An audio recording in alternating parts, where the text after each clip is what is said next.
तो आइए बच्चों सोल्व करते हैं इंटेक्स्ट 4.9। इस चैप्टर का आखिरी इंटेक्स्ट क्वेश्चन है the activation energy for the reaction.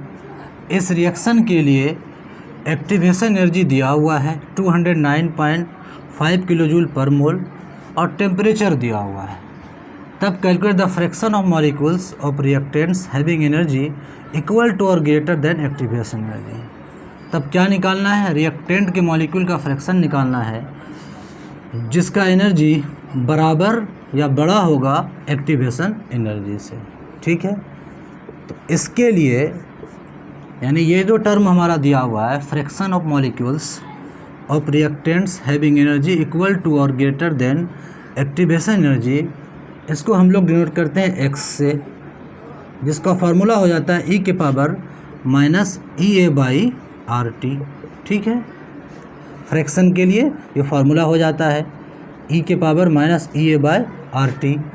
ठीक है, टेकिंग ln बोथ साइड्स हो जाएगा ln x बराबर ln e के पावर माइनस EA/RT।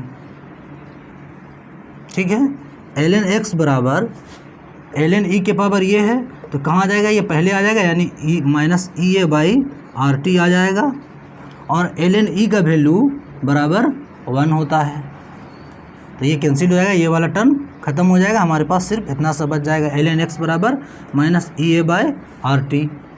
ठीक है, ln को अगर लॉग में बदलेंगे तो 2.303 से मल्टीप्लाई करना पड़ेगा तो log x बराबर minus EA/RT।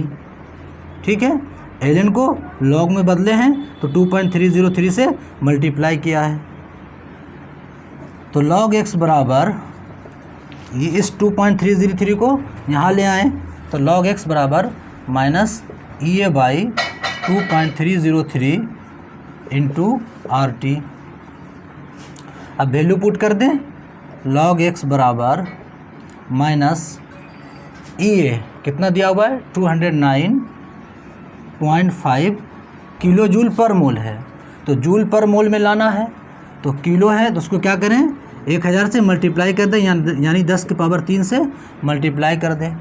Joule per mole by 2.303, R का value 8.314 joule per kelvin per mole. Temperature कितना दिया हुआ है 581 केल्विन दिया हुआ है। ठीक है, ये जूल कैंसिल हो गया, ये मोल कैंसिल हो गया, के ऊपर जाएगा इसके से कैंसिल हो जाएगा केल्विन तो क्या बचेगा log x बराबर माइनस 209.5 गुना 10 के पावर 3 बाई 2.303 इंटू 8.314 इंटू 581।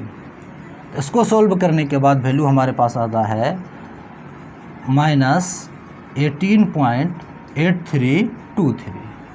ठीक है, पूरा सॉल्व करने के बाद माइनस तो दिया हुआ है 18.8323 वैल्यू आता है।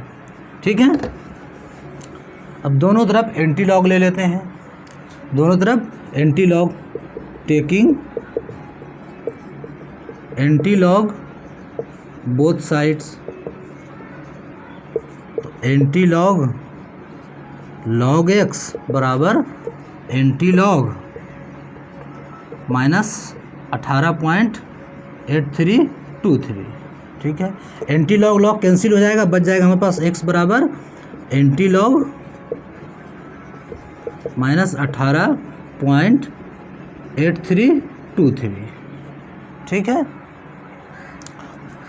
अब इसका वैल्यू लिखना है तो जब माइनस में रहे एंटी लॉग में तो क्या करते हैं हम लोग, माइनस में जब वो एंटी लॉग का वैल्यू तो क्या करेंगे पॉइंट से पहले वाला जितना वैल्यू है उसमें एक बढ़ा देंगे। जैसे यहाँ कितना है 18 है, माइनस के 18 है तो यहाँ कितना कर देंगे एक बढ़ा देंगे तो 19 हो जाएगा और ये बार चला जाएगा।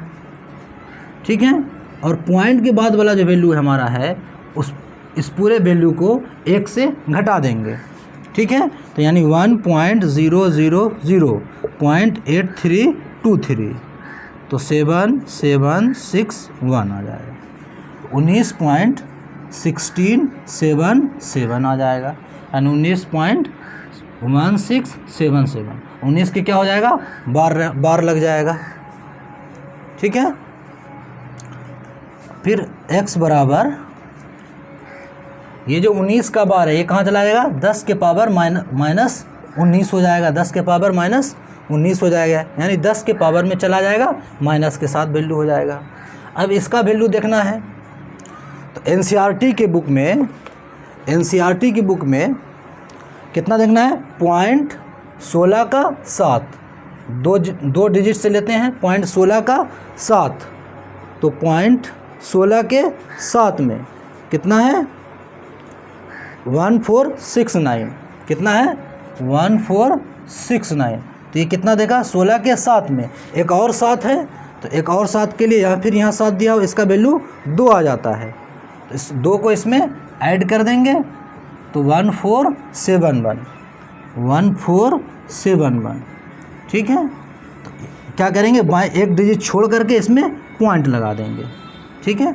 ये वैल्यू हम लोग यहाँ से ले रहे हैं, कितने से, पॉइंट से ले रहे हैं, 0.16 का ले रहे हैं, तो क्या करेंगे, एक डिजिट बाएं से एक डिजिट छोड़ करके पॉइंट लगा देंगे, यही हमारा क्या हो जाएगा, आंसर हो जाएगा। एंटी लॉग का समझ में आया, फिर से माइनस में दिया रहे तो पॉइंट से पहले वाला जो वैल्यू है उसमें एक बढ़ा देंगे और बार लगा देंगे ऊपर में। इसका मतलब हुआ ये क्या कि 10 के पावर में चला जाएगा माइनस के साथ, 10 के पावर में चला जाएगा माइनस के साथ। अब पॉइंट के बाद वाला जो वैल्यू है उसमें क्या करेंगे, 1 से घटा देंगे जो वैल्यू आएगा, ठीक है। अब उसका एंटी लॉग वाले वैल्यू में उसका वैल्यू देखेंगे। जैसे यहाँ 0.16 के 7 में देखा बुक में और फिर 7 में देखा, तो जोड़ करके इसको इतना वैल्यू आया और एक अंक छोड़ करके पॉइंट लगा देंगे, तो ये आंसर हमारा हो गया, ठीक है।